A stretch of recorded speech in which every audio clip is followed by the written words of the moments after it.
And then there's a whole number of other things. Some of you will be very familiar, I'm sure, with the feed-in tariffs, which is encouraging the low-carbon generation, including the anaerobic digestion. But of course, what we've seen very recently, in fact, I think it was last week, where the government's announced a review of this. Now, I can't believe that a number of you weren't looking at large solar arrays on farmland, which looked last week a probably very good way of generating your energy. There's some doubt now being put into that. And I think what we're seeing in the political environment, and I know you had Caroline Spellman this morning speak to you, is that they have got a lot of answers to these problems, but the problem is I think the Treasury are finding it very difficult to fund some of this at this stage, and therefore some of these programs which actually are joined up, make a lot of sense, are now being unwound. And the renewable heat incentive, which should have come in March this year, now been pushed back to June. We're not confident that that will still come in June. So we've got all these targets which are still on us, and we've got the new stage of the EU emissions trading scheme, which from a point of view for power companies is the first time that we're going to have to pay for our permits to run our power stations. This is costing us significant sums of money, reducing profitability, putting more pressure on us to actually look at how best to run those fleet. But what does that all mean for you? Well, I've alluded to bits of it as I've gone through. But we need substantial investment. Now, I believe, if we're building new centralised plant for the future, that plant will probably have about a 60 to 70 year life minimum. Plant today has a 40 to 50 year plant with engineering advancement. I can't believe that any plant we build shouldn't last 60 to 70 years. Pretty difficult to build a coal station now. Some of you may have followed our journey as we looked at potentially building one down in Kent. We've withdrawn that now because we don't believe it makes sense, particularly with what we have to do in terms of the carbon emission reduction. But what it does do is really, for me, put the onus right back on the people who can self-generate. Now, actually, everybody can do this. We can do this in our homes, but actually, I think the first phase of it will be more people where you've got the land, you've got the opportunity, you've got buildings where solar PV, wind, all of the technologies that potentially are out there could start to make a significant difference and start to put some of that control back into your hands. So therefore, you don't become so reliant on the volatility that you're seeing in the marketplace. And actually, if you are a net exporter of energy, you actually may like volatility. Actually, as a trader, as somebody who's actually playing into those marketplaces, that starts to become more attractive. And that's certainly the marketplace that I see that we will see in the future. Now, the low carbon and renewable generation, as I say, does have to be a critical part, but I don't think it's everything.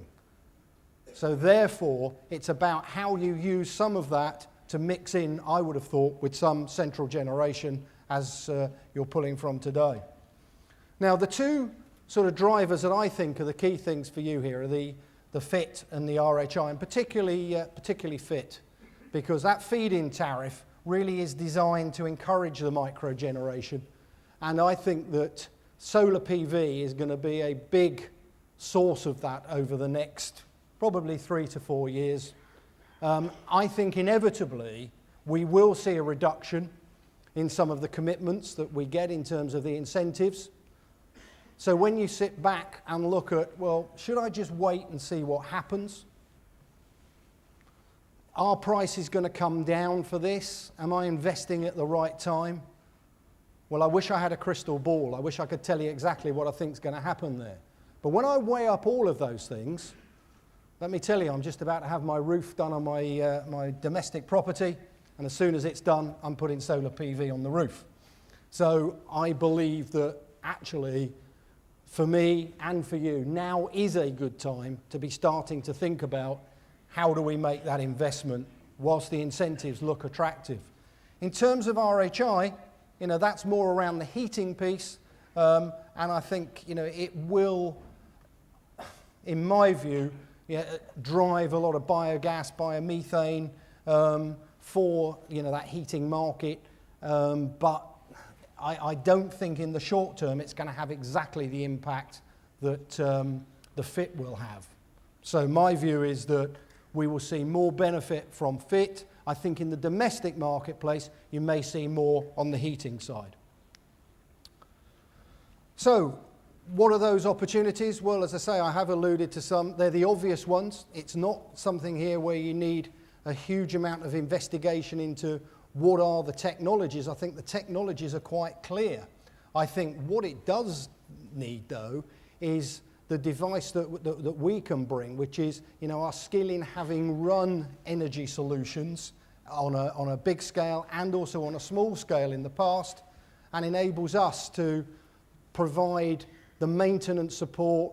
So yes, I am saying that E.On is a good partner in this. We've only just recently set up our energy solutions business. Had I been speaking to you 3 months ago, I'd have been saying I was the managing director of a retail business. But actually, the energy market is changing, both at domestic level and at corporate level. And I think our relationship with our energy provider will be more than what it is today. It is more of a partnership, and we certainly see the farming community as a sector where we think we can actually develop that partnership quite quickly to bring mutual benefit to both parties. Now, we are committed. We are doing a lot of things, just looking at the bigger picture in the UK now. I'm not going to go through all of those things. You can see them. But it just emphasises that point where we're not just investing in green energy. We've built a new gas station in Kent. You know, we're looking at gas storage. We're looking at nuclear. We're looking at renewables. We're looking at offshore wind. And we believe that whole mix is what you need to develop to actually manage what we're doing. That's at the big scale point. We are aiming by 2020, we've set a vision that at the moment, I would say probably less than 1% of my revenues for my business come from the energy solutions and efficiency market. We want to have 20% of our revenue from that market by 2020. So that's a big change for us, but it's something that we believe will be critical.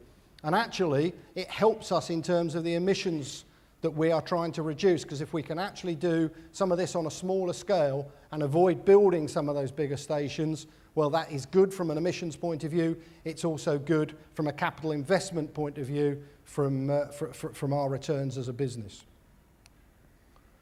So we believe we can look right across the piece where we can actually help people with their carbon reduction.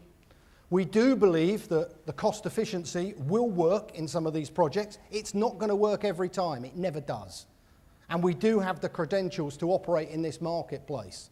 I would encourage all of you to look at this marketplace, because I think it is one that is a significant cost for you. And I do believe that with what we can bring, that could be a very fruitful partnership for both parties. So in summary, I believe we are truly at a crossroads in the energy market. I think you could probably say that. I don't understand your market as well as you do, but I've done a bit of research and I'm quite interested in it because my son-in-law's in your community. And I think that you are at a crossroads as well. We're facing a lot of change as we look forward. Now, we can either ignore that or we can actually embrace it. And it will require us all to make substantial investments.